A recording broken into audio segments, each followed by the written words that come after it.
Chers lecteurs, bonjour. Il existait un rituel fondamental dans la monarchie française de l'Ancien Régime à la mort du roi. Il était proclamé « Le roi est mort, vive le roi ». En effet, dès qu'un roi décédait, son successeur devenait roi immédiatement, sans qu'il ait son mot à dire. C'est le principe d'indisponibilité de la couronne, et sans que quiconque ne soit légitime, normalement, à le contester. Le sacre était juste une opération formalisant la prise de pouvoir du nouveau roi, sacre qui pouvait avoir lieu plusieurs années plus tard, notamment dans le cas d'une régence pour minorité. On notera au passage qu'un roi reconnu comme tel n'eut pas le temps d'être sacré, Jean Ier le posthume.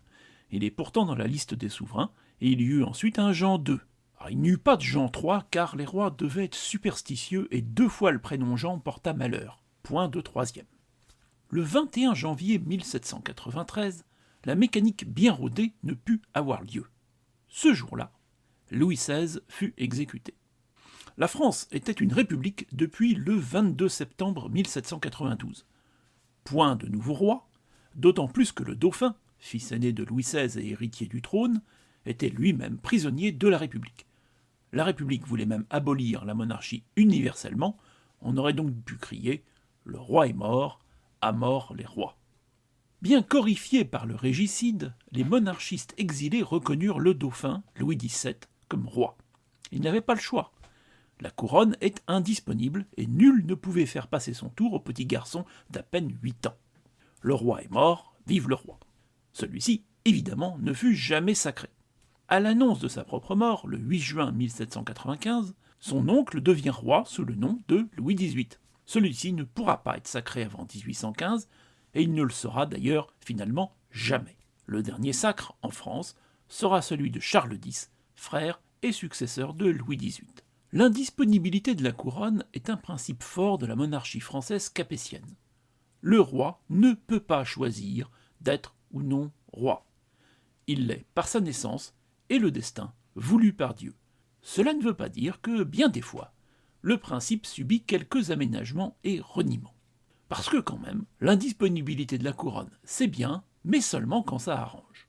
Lorsque Philippe IV le Bel maria sa fille aînée à son plus puissant vassal, Édouard II Plantagenet, duc d'Anjou, de Normandie, d'Aquitaine et roi d'Angleterre, il avait bien prévu que les filles ne pouvaient pas porter la couronne. Mais, suite à l'affaire des amants de la Tour de Nesle, on décida qu'il était pertinent que les filles, dont la princesse Jeanne, fille de Louis X, suspecte de bâtardise, ne puissent pas non plus transmettre la couronne. Pour tous les détails sur cette sordide affaire, voir la très bonne saga Les Rois Maudits de Maurice Druon. Or, cette décision était postérieure au mariage d'Édouard II Plantagenet, et celui-ci refusa donc, très logiquement, ses effets. Une fois les 3 fils de Philippe IV, à savoir Louis X, Charles IV et Philippe V, morts, la couronne aurait dû revenir à Édouard III, fils d'Édouard II et d'Isabelle de France, qui aurait réuni les couronnes de France et d'Angleterre en possédant déjà la moitié de la France. Or, les grands féodaux choisirent, à l'inverse, de refuser la transmission de la couronne aux Plantagenets en faveur des Valois, une branche cadette. L'indisponibilité de la couronne n'est donc pas si absolue. Un peu plus tard, le petit-fils de Louis XIV, Philippe d'Anjou, est devenu roi des Espagnes en 1700, puis roi d'Espagne en 1716, sous le nom de Philippe V. Cet effet de la guerre de succession d'Espagne s'est fait avec une autre entorse à la règle d'indisponibilité de la couronne. Philippe V a dû renoncer à toute prétention au trône de France pour lui-même et ses descendants. Louis XIV était suffisamment pourvu en enfants, petits-enfants, etc., pour que cette branche cadette partie en Espagne ne puisse normalement pas prétendre au trône. Donc l'entorse était, au départ, très théorique.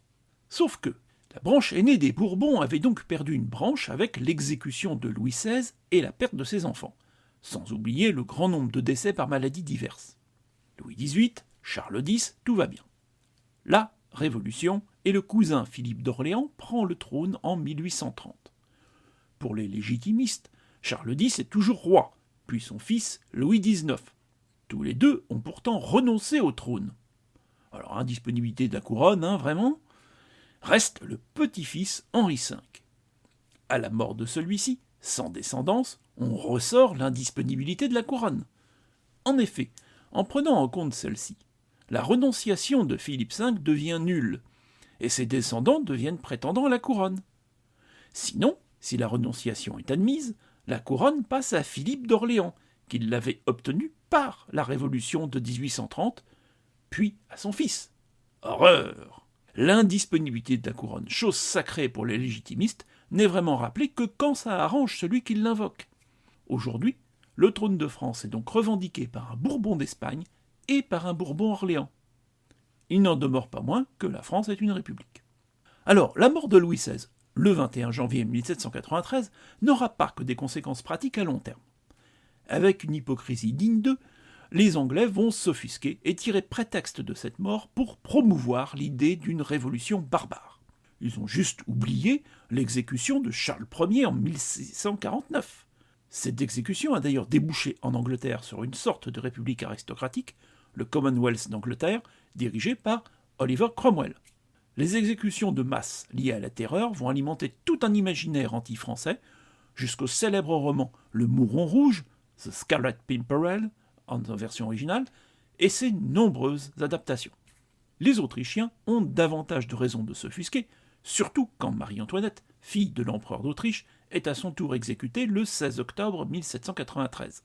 Bien des historiens viendront prétendre que la tendance monarchique des Français, jusqu'à choisir un président qui ressemble à un roi sous la Ve République à partir de 1958, serait liée à l'exécution de Louis XVI. Il y aurait comme une sorte de regret à avoir commis collectivement un régicide.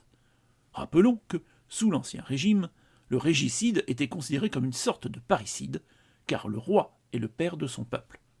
Ainsi, le régicide, François Ravaillac par exemple, ou celui ayant tenté le régicide, Robert-François Damien par exemple, subissent des supplices successifs liés aux différentes dimensions de leur crime. Ablation du boin ganté de noir, ça c'est pour le parricide, et écartèlement, ça c'est pour le crime politique. Or, faut-il donner une telle importance à l'exécution de Louis XVI ? Certes, c'est la première fois, et la seule, qu'un roi est condamné à mort avec une procédure judiciaire en France. Mais les morts violentes de rois français ne sont pas si rares, et les monarques ou autres dictateurs ne manquent pas de se faire régulièrement assassiner au fil de l'histoire. L'histoire antique gréco-romaine est pleine de dictateurs ou d'apprentis dictateurs qui meurent assassinés, César, Néron, etc. Charles Ier d'Angleterre aussi a bien été condamné à mort et exécuté.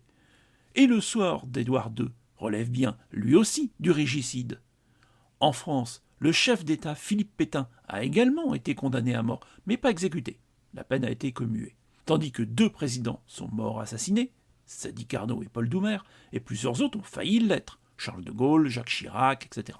L'assassinat est un risque du métier pour un chef d'État, et la condamnation à mort après un changement de régime, un sort courant pour les dictateurs et les rois. Donc, concernant Louis XVI, pas la peine d'en faire tout un plat. Mais c'est malgré tout une bonne occasion de faire quelques rappels historiques et de raconter une belle histoire. Bonne fin de journée.